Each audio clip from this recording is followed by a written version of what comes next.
Hey guys, Kyle, the Death Knight of Anime here, bringing you my review for One Piece chapter 991, and oh boy, is this one hell of a chapter for sure.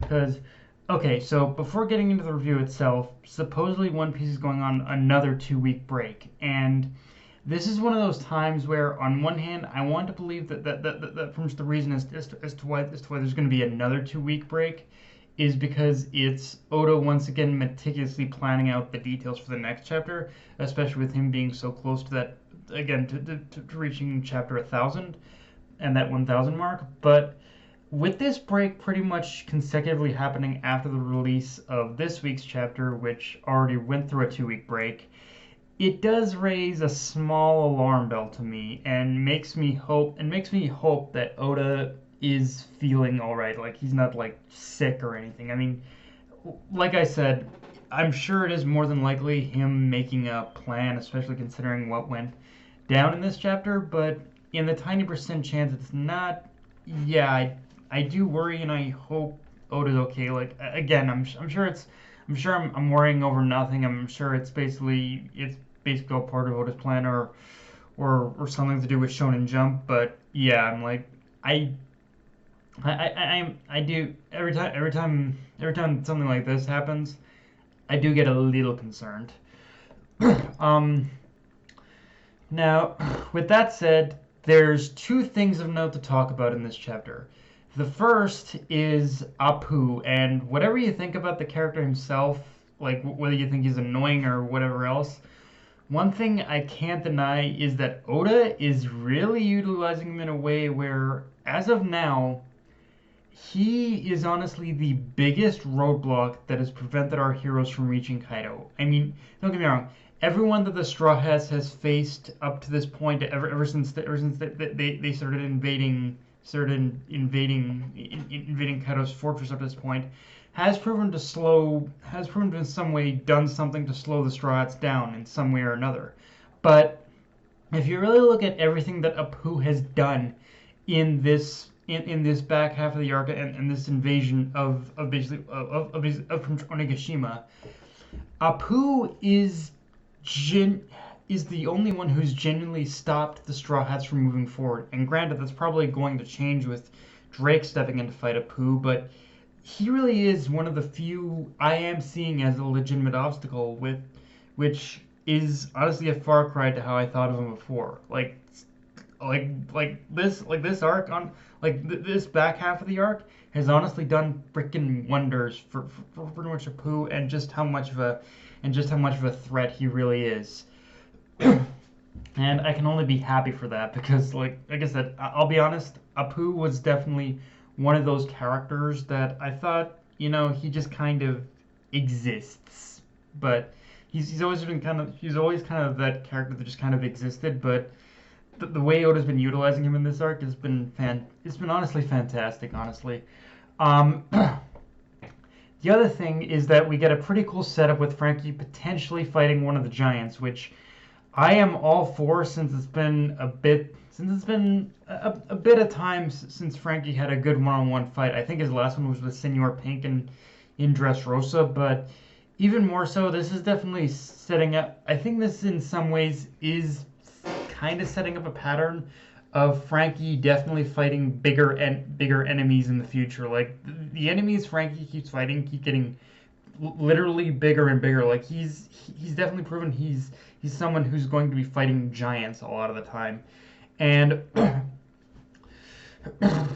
which just throwing out a fan wish with that being the case, just kind of throwing out a fan expectation I have out there. A lot of what this could be setting up is that it could be eventually leading to Frankie eventually fighting like pretty much San Juan Wolf of the Blackbeard Pirates in the future. Again, just a bit of a fan expectation, not something I'm saying Oda's actually going to do, but I feel it's just something I kind of feel with Frankie constantly fighting enemies that are literally bigger than him. So, yeah, again, probably just a fan expectation, but I'm liking a bit of a I'm noticing a bit of a through line that I hope Oda follows through here on this. And yeah, let's talk about what was going on with Kaido and the Akazean 9 in this chapter because essentially, when we basically cut back to what was going on with against the battle with Kaido's forces, we essentially it's basically a lot of the aftermath, and we essentially see that both sides have suffered casualties. But the fact that's even the case at all already proves that things aren't going the exact same way they did in the past, and even further proven by the fact that Jack also got defeated. Which, yeah, if I had one criticism, just the fact that happened off panel is something I hope the anime expands on, even if it's just a little. Like, give me a little bit of the fight between Jack and between Jack and Inuarashi and Nekomamushi. Just a little bit of a fight would be nice. Um, Also, but yeah, but also just seeing Kaido's dialogue in this chapter is very revealing of his character in the sense where obviously the obvious thing to take away is that even though he seems like a tyrant at times, he does genuinely care about his crew. But another thing as well that kind of stuck out from in Kaido's dialogue is you can see how Kaido can recognize strength, and for him, weakness is really brought about from the enemy being stronger, and it really shows just how and it really just shows like Kaido's mindset and how never truly experiencing defeat has formed his outlook on battle. I mean, if like don't get me wrong, if you really think about Kaido's history and that whole when you think back to that introduction of Kaido, obviously a lot of times he's been captured, but does that necessarily mean he's been defeated? I can't necessarily say that for sure. Like obviously they've probably the Marines have obviously probably taken him by surprise or something like that. But it's really difficult to say whether or not he's truly been defeated. Like I don't think he's ever like he's experienced what it's like to be captured and potentially killed, but he's never truly experienced defeat. So you can see how that experiences have formed his outlook. Um, with that being said, with the numbers thinned down to just Kaido and the Akazeya 9, this both gets me hyped, but also a bit concerned because they've already proven the Akazeya 9 have already proven in this chapter that they're not going to fall as easily as back then, and that there are differences to this scenario just from Jack being defeated. There's also no denying that this setup as well is also eerily similar to what happened in the past. And honestly, from this point on, it's really just about wondering who's gonna reach their breaking point first. And and honestly, this whole thing does kind of reinforce that, yeah, at some point the Akaze 9 they're facing down Kaido, obviously, but just the fact that they are facing down Kaido now proves that they are going to need backup fast, and that kind of reinforces how much Luffy just kind of needs to book it over there to help them. Like it does. It's one of those things where we obviously I want to see what the Akaze 9 can do against Kaido themselves, but it also reinforces that, yeah, that they are gonna need help too. They're gonna need help too, which reinforces as to why Luffy will pretty much it reinforces even more as to why Luffy even needs to reach Kaido to begin with. And but for now, but honestly, for now, I'm hoping that from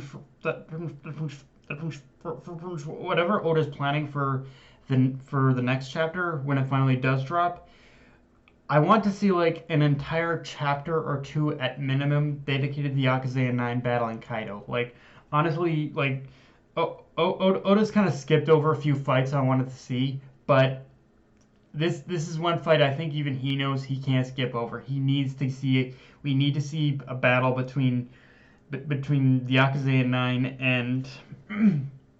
and Kaido. Even if it just ends with them being defeated, this is a battle we kind of need to see, honestly.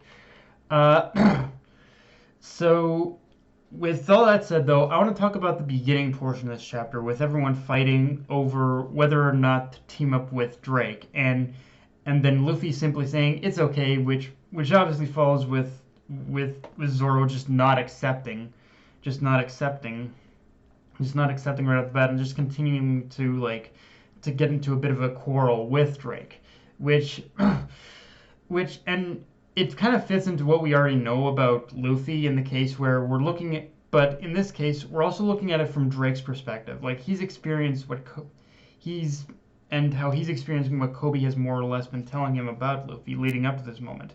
Where as an undercover Marine, Drake might not like relying on Luffy and the Straw Hats, but at the same time he knows right now that they are his best chance to make it out of this mess alive. And I like how throughout this chapter we see moments that even kind of validate that decision to him, like Usopp unleashing his bomb grass on a rampaging page one. But even taking that out, you could argue that just simply seeing like Queen basically pretty much aiming a fucking Gatling gun at him is enough to say, okay, yeah, I need your help. Um, but even more so, but even more than even any of that, the whole thing of Zoro just not immediately jumping on board with with allying with Drake. It's also a bit of a character moment for him, and showing just how much just how much he's truly. It's a subtle character moment that shows just how much in the heat of this moment he basically can't. Luffy and him, well, he can't afford to let his guard down. He needs to know right out of the gate that Drake isn't going to betray them. So it's a subtle character moment, but it proves just how much the situation does call for Zoro to be that extra little bit more cautious, obviously with basically who they ally in this heat of the moment. Um, but with that said, guys, that's all I got for this review. If you enjoyed the video, like, comment, subscribe. Follow me on Twitter, Facebook, and Lister Crunchyroll. Death Knight of signing off. Later, guys.